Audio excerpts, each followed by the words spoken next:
À Nice, Marine Le Pen s'affiche avec ses alliés européens. De notre envoyé spécial à Nice. À défaut d'être national, le rassemblement se voulait européen ce 1er mai pour le parti de Marine Le Pen. Pas question de se cantonner comme ces 30 dernières années au traditionnel hommage parisien à Jeanne d'Arc.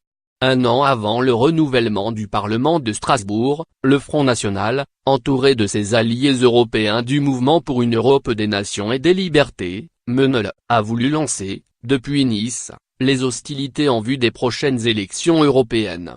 On nous reproche d'être isolés en Europe, comme tous les souverainistes. On vient démontrer que ce n'est pas le cas, se félicite l'eurodéputé Gilles Lebreton, chef de la délégation FN au Parlement européen.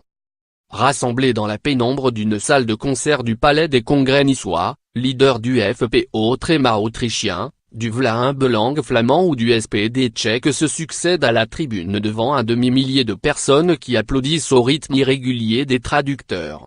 Ce rassemblement préfigure ce que seront les prochaines européennes, sourit le conseiller spécial de Marine Le Pen, Philippe Olivier. Historiquement, le FN a toujours fait campagne seul. Là, nous voulons faire une campagne étendue à toute l'Europe avec nos partenaires. C'est une première. Les représentants des partis populistes européens n'ont pas manqué de brocarder le fameux système et ses vigies. Une nouvelle stratégie dictée par un contexte inédit. Au micro, tous décrivent avec leurs mots la même vague qui vient.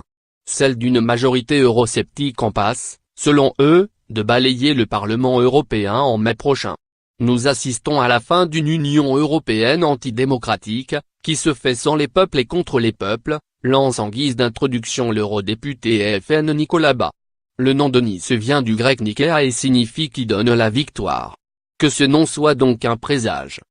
Entre dénonciation du lobbying élitiste de Bruxelles et de la dictature de l'Union européenne, les représentants des partis populistes européens n'ont pas manqué de brocarder le fameux système et ses vigies. Nous ne devons jamais sous-estimer nos adversaires, a ainsi rappelé à la tribune Gerolf Heinemann, leader du Vlaams Belang belge et président du MENEL. Ils ont entre leurs mains l'argent et les médias. Pas de quoi entamer l'enthousiasme des participants qui déduisent des récents succès électoraux des partis eurosceptiques en Allemagne, en Hongrie, en Autriche, ou en Italie, l'avènement d'une Europe des nations. Seule réponse naturelle, logique et fondamentale à l'incompétence absolue de la bureaucratie bruxelloise.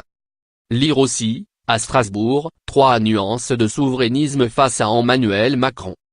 Dans son discours de clôture, Marine Le Pen est longuement revenue sur l'ambition de cette nouvelle Europe, aux antipodes de l'actuelle Union européenne, où, comme en Union soviétique, quand vous y êtes, vous n'avez plus le droit d'en sortir. Pour la chef de file du Front National, la poussée des mouvements eurosceptiques sur le continent fait qu'une autre voie s'est désormais ouverte. Nous pouvons changer l'Europe, de l'Europe, point, ce n'est pas une utopie. Ce n'est plus une utopie, c'est prise à rêver Marine Le Pen sous les ovations du public niçois. Une vaste recomposition des groupes parlementaires européens est en marche et pourrait s'avérer particulièrement complexe pour le Front National. Pour les prochaines élections européennes, la candidate malheureuse à la présidentielle a réaffirmé un double objectif, présenter au niveau national une liste de rassemblements dépassant le seul Front National et conclure, au niveau européen, des accords avec d'autres groupes européens qui souhaitent faire changer l'Union européenne. Des paris aussi ambitieux l'un que l'autre. Alors que de potentiels alliés tardent à se faire connaître sur la scène nationale, une vaste recomposition des groupes parlementaires européens est en marche et pourrait s'avérer particulièrement complexe pour le Front National. Un contexte dans lequel l'absence, ce mardi à Nice, de 2 partenaires européens de poids de Marine Le Pen, a été particulièrement remarquée, celle du leader de la Ligue italienne, Matteo Salvini, et du chef de file du PVV néerlandais, Geert Wilders.